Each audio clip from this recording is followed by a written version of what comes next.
قرار حکومت جمهوری تاجیکستان از 1 اکتبر سال 2024 درباره برنامه رشد ساحه باغ و تک‌پروری و سیتروس پروری در جمهوری تاجیکستان برای سالهای 2025-29 خود زمینی واقعی بهره رشد ساحه‌های ذکر شده محسوب یافته. در زمینه قرار مذکور قرار داخل رئیس ولایت نیز به تفصیل رسید و نقشه چاره‌بین‌های عملی سالهای 2025-2027 تحریزی کرده شده است. طبق برنامه عملی نقشه ذکر شده از سال 2025 تا سال 2027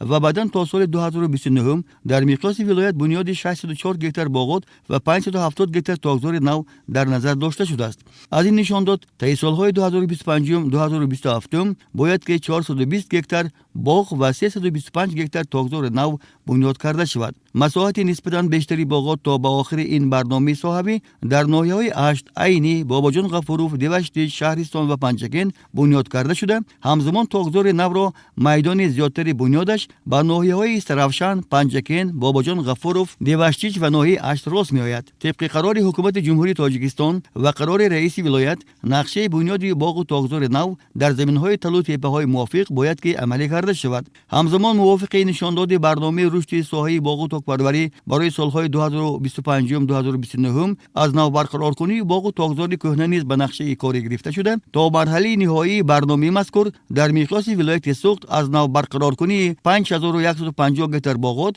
و 755 گکتار تاکزار کهنه در نظر داشته شده است. در سمت رشد ساحه سیتروس پروری باشد از سال 2025 تا سال 2029 موافق شهر و ناحیه‌های ولایت دوام 5 سال در مساحت 10 گکتار پرورش و استحصال سیتروسی ها به نقشه گرفته شده است. این سمت کار در 11 شهر و ناحیه ها اساساً در میدان 1 گکتاری باید که راه اندازی کرده شود. جهت عملگردانی برنامه مذکور همین ماه‌های ینوار فوریه سال جاری در همین 14 شهر و ناحیه کشاورزی با اشتراک عالمان و متخصصان ساحه باغ و تک‌پروری سمینار مشورت‌های بازآموزی دایر به بنیاد و برقرار کنی آنها گذرانده شد. طبق خلاصه مسئولیت متخصصان عالمان ساحه آن میوه‌های دانکداری که امروز بنیاد کرده میشه، خصوصا نیال‌های زردآلو، شفتالو، آلو، گیلاس، آلوچه، خصوصا در منطقه شهر ناحیه اسفره، کانیبادون، باباجان غفوروف ناحیه 8 پیش بینی کرده و میوه‌های تخمکدار با مانند سیب و ناک در منطقه دامنکه و کوهی شهرهای استراشان، پنجک، ناحیه دیوشتیچ و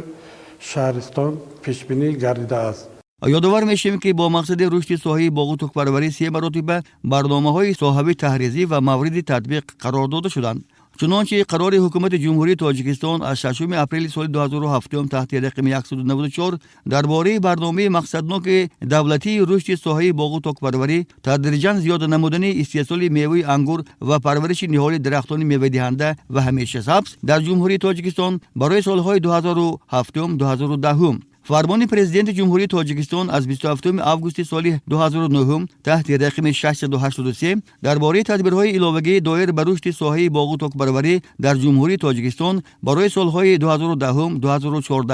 و قرار حکومت جمهوری تاجیکستان از 30 اکتبر سال 2015 تحت رقم 793 درباره برنامه رشد ساحه باغ و تک‌پروری در جمهوری تاجیکستان برای سالهای 2016-2020 تا به امروز بر رشد باغ و تک‌پروری و افزون نمودن مساحت باغ و تاکزار نو و حجم استحصال میوه‌جات و انگور نقش مهم بازیدند. امروز طلبات زمان وادار می‌نماید که اصول‌های نوی باغداری معاصر یعنی بنیاد باغ‌های اینتنسیو و سوپر اینتنسیو از حساب نهال نوهای درختان میوه‌دهنده مطابق اقلیمی همان محل سرحاصل به تغییریابی اقلیم استوار و جوابگو به بازار جهانی باید بنیاد کرده شود. رشد منبعی باغ و تک‌پروری در اساس استفاده نهال استانداردی درختان میوه‌دهنده امکانیت می‌دهد که آن نه تنها به قانع گردانیدن طلبات اهالی کارخانه‌های کارکرد روانه گردد، بلکه به یک ساحه پر اقتدار کشاورزی تبدیل داده شده جهت وسعت بخشی حل مسائل اجتماعی و اقتصادی و بلند گردیدن سطح زندگی اهالی دهات زمینی با اعتماد به میان آورد.